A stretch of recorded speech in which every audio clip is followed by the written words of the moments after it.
Hi friends, இருக்கடிக்கா syllabus இன்றைக்கி அனுப்பிச்சிடுறேன்னு பார்க்கலாமா? இந்த மாதிரி அவங்களுக்கு ஃபோன் பண்ணுறாங்க. சமையல்காரர் இருந்தாலும் உடம்பு சரியில்லாமல் அது உங்களுக்கு ஃபோன் பண்ணிட்டு உடம்புல நல்லா இருக்குது அப்படின்னு சொல்லுவாங்க. அதுக்கப்புறமா உங்ககிட்ட ஒரு விஷயம் சொல்லணும் சம்மந்தி.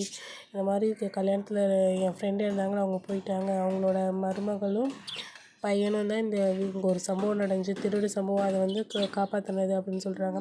அவங்களுக்கு மேலே மரியாதை செலுத்தணும் அப்படின்னு சொல்லிட்டு அவங்க சொல்கிறாங்க. அங்கே போய்ட்டு பார்த்தா நம்ம முத்துவும் மீனாவும் தான். இதெல்லாம் பார்த்தோன்னே 2 பேரும் ஷாக் ஆகிடுறாங்க. இங்கே என்ன பண்ணுறீங்க நீங்கள் அப்படின்னு சொல்லிட்டு. ஆனால் கேட்கல, எல்லாம் கண்ணாலே பேசிக்கிறாங்க. அதுக்கப்புறம் பரசு மாமா அவங்க எல்லாமே சொல்கிறாங்க, இவங்க வந்து நம்ம பையனோட மாமா தான். இவங்க 20 வருஷமாக இங்கே தான் இருக்காங்க. 10-20 வருஷமாக இவங்க கறிக்கடை தான் வச்சுருக்காங்க அப்படின்னு சொல்லிட்டு சொல்லிடுறாங்க. அப்போ வந்து இவங்க பிறந்ததே சென்னை தான் அப்படின்னு சொல்லிட்டு சொல்கிறாங்க. எல்லா டீட்டெயில்ஸும் அவங்களே சொல்லிடுறாங்க. இதெல்லாம் கேட்கும்போது அவங்களுக்கே இதுவாக இருக்குது. மாலை நீங்கள் எங்களுக்கு போட வேணாம், நாங்கள் தான் உங்களை போட்டு வரவேற்கிறோம், மாமா இல்லை நீங்கள் அப்படின்னு சொல்லிட்டு எல்லாம் நாசுக்காக சொல்கிறாங்க.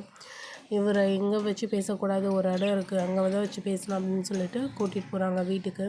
அதுக்குள்ளே இவங்க 2 பேரும் எங்கே பேசிகிட்ருக்காங்க பாருங்கள். எங்கே போனாலும் உங்கள் மருமகளால் பிரச்சனை அது இதுன்னு சொல்லிட்டு பாருங்கள், என் மருமக ரோகிணி பாருங்கள் எல்லா இடத்துலையும் நல்ல பேர் வாங்கி தரா அப்படின்னு சொல்லிட்டு இதுவாக பேசிகிட்ருக்காங்க. அதுக்கப்புறம் முத்து மீனா வந்து இங்கே பேசிகிட்ருக்காங்க.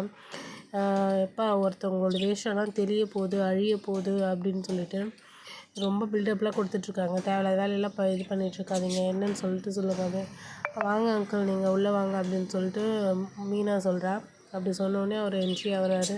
இவங்க 2 பேரும் மனோஜும் விஜயாவும் போயிட்டு பேசுகிறாங்க. வாங்க வாங்க சம்மந்தி, வாங்க உட்காருங்க, டீ குடிங்க, என்ன இந்த பக்கம் காசு கேட்டேன். அதுக்கு மனோஜ் அதுக்குள்ளே நம்ம பிஸ்னஸ் விஷயமா காசு வேணும்னு சொன்னோமே, அதுக்காக வந்திருக்காங்களா அப்படின்னு சொல்லிட்டு சொல்கிறாங்க.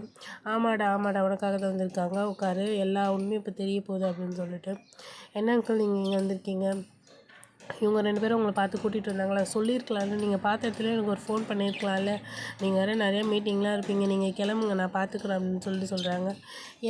ஏம்மா அமுச்சிட்டே இருக்கிற, அவர் வந்திருக்காரு பேசிட்டுமே, ஏன் அவசரப்படுற அப்படின்னு சொல்லிட்டு சொல்கிறாங்க. உங்கள் 2 பேருக்கும் வேறு வேலையே இல்லை, கொஞ்ச நேரம் அமைதியாக இருங்க அப்படின்னு சொல்லிட்டு சொல்கிறாங்க. இப்போ ஒரு உண்மையெல்லாம் தெரிய போகுது, இவங்க வந்து சென்னை தான், இவங்க கறிக்கடை வச்சுருக்காங்க அப்படின்னு சொல்லிட்டு. என்ன இவன் மீனை தப்பு சொல்லிட்டுருக்கா, என் சம்மந்தி அந்த மாதிரிலாம் இல்லை அப்படின்னு சொல்லிட்டு விஜயா சொல்கிறாங்க. இவர் அமைதியாகவே இருக்கிறாரு. பார்க்கலாம், நாளைக்கு தான் உண்மைலாம் தெரிய போகுது. சொல்கிறாங்களா இல்லை கனவா என்ன இதுன்னு. நம்மளோட சேனலை சப்ஸ்கிரைப் பண்ணிக்கோங்க, அப்போ தான் வீடியோ உங்களுக்கு வரும். தேங்க்யூ, பாய்.